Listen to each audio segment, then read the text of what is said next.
Welcome everyone to your own channel, Anuj Mishra Genius Labs, and we are doing PYQs on hydrocarbon topic.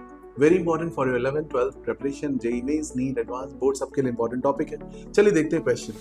Question 28 on your screen. The bond energy in kilocalories per mole. अब यार ये ऐसा question है जो थोड़ा सा याद रखने वाले भी बोल सकते हैं, बट लॉजिकल भी आप सोचोगे तो आपको आइडिया होना चाहिए कि बॉन्ड ऑर्डर किस रेंज में और बॉन्ड लेंथ किस रेंज में होती है और बॉन्ड एनर्जी किस रेंज में होती है. सीसी सिंगल बॉन्ड के लिए अप्रोक्सीमेटली पूछा है. ऑप्शन दिए हैं 1 kilo calories per mole, 10 and 100 and 1000. अब लॉजिकली अगर आपने थोड़ा भी बॉन्ड एनर्जीज को थर्मो में ध्यान से ऑब्जर्व किया हो तो कौन सा ऑप्शन सही होगा? Option number C, okay, which will be 100 kilo calories per मोल.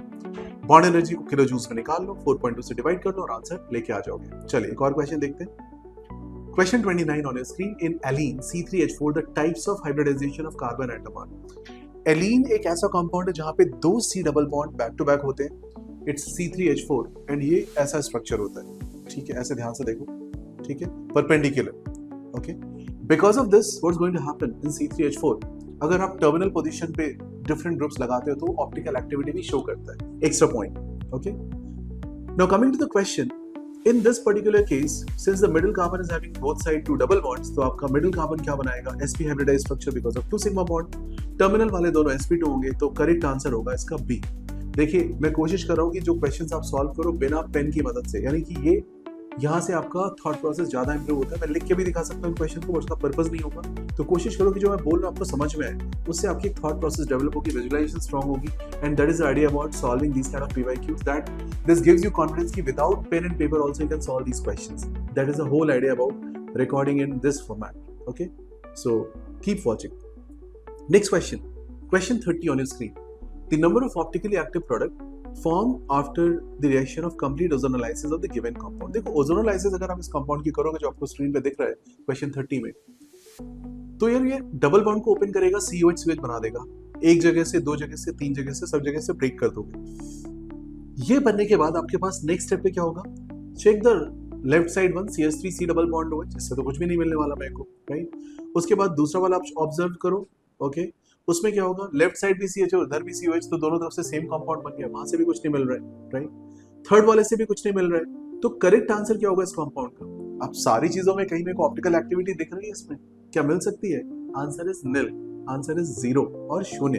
ठीक है, क्योंकि ग्रुप्स, सेम ग्रुप्स वहां पे बैठे हुए हैं. चलिए क्वेश्चन 31 देखते हैं. Isomer of hexane based on their branching can be divided into 3 distinct classes as shown in the figure. Advance 2040 का क्वेश्चन है. एक फर्स्ट केस दिया हुआ है, एक सेकंड केस दिया हुआ है और एक थर्ड केस दिया हुआ है. ठीक है, the correct order of their boiling point would be.